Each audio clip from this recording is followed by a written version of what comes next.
More than 100,000 years ago, the first modern humans left Africa and began to colonize the world. Since then, human history is also a history of migration. Migration has always been a strong impetus towards human development. These days, however, migration is often seen as a problem or threat. But what exactly is migration? What are its underlying causes? And what problems and opportunities does migration present?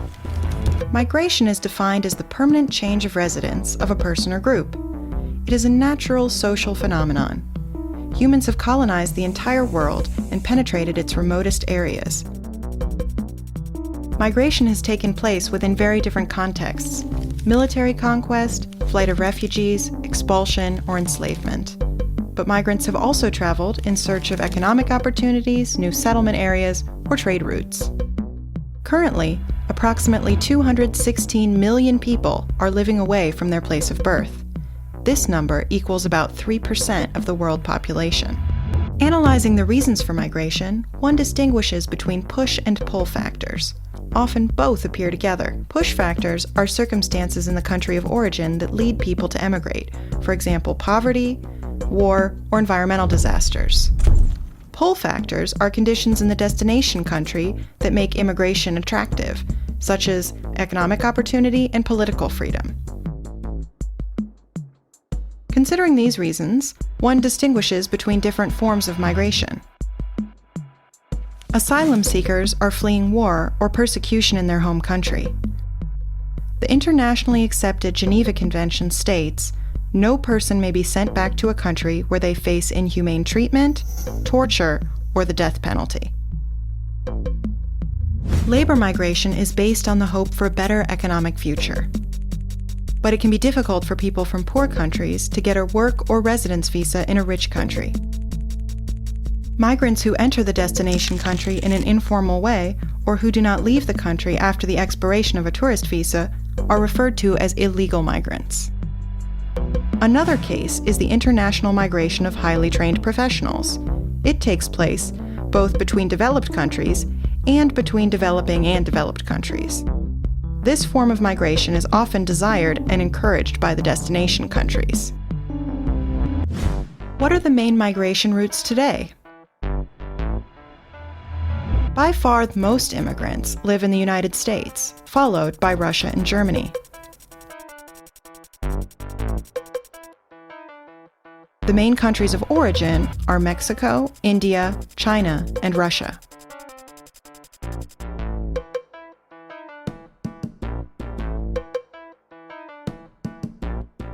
In proportion to their population, Persian Gulf countries host the largest share of migrants, about 35% of their population.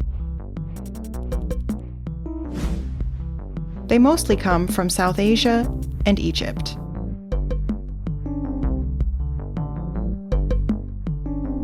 Most migrants in the U.S. come from Latin America, particularly from Mexico.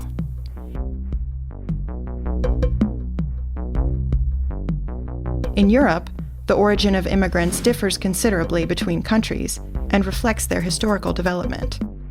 In Germany and Denmark, a large share of migrants are of Turkish origin. Most immigrants in France, Portugal, and Spain come from their former colonies. In addition, there is a strong migration within Europe. This is promoted by the EU's principle of free movement. Citizens of the EU are allowed to live in any EU member state without restrictions. Nowadays, migration is often seen as a threat. This is caused by a number of fears. For example, the idea that immigrants are expensive and a burden to the welfare system of the destination country. Especially in host countries that offer few opportunities of social mobility to migrants, they are usually the most vulnerable parts of society. Another fear is that the host country will lose what is perceived as its national identity, especially through the influx of groups from other religions or cultures. Often, there is no successful integration strategy, so different ethnic groups live in separate neighborhoods. As a result of these fears, the migration policies in Western industrial countries have become increasingly restrictive. The U.S. has built a giant fence with high-tech surveillance to seal its southern border with Mexico. The European Union is also fortifying its borders. migration is perceived primarily as a security problem. The EU is trying to block migrants before they reach its territory. This is done by bilateral agreements with the departure and transit countries and an ever-increasing control of refugee routes on land and water. In 2004, the EU established Frontex, a joint agency to coordinate the surveillance and closure of its external borders. Human rights groups point out that many refugees with a legitimate claim for asylum are blocked this way.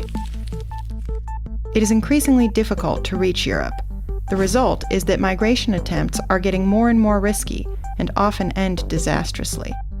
According to conservative estimates, between 1988 and 2010, approximately 15,000 people died attempting to reach the EU, more people than at any other border in the world. What is not considered most of the time, migration also has positive aspects.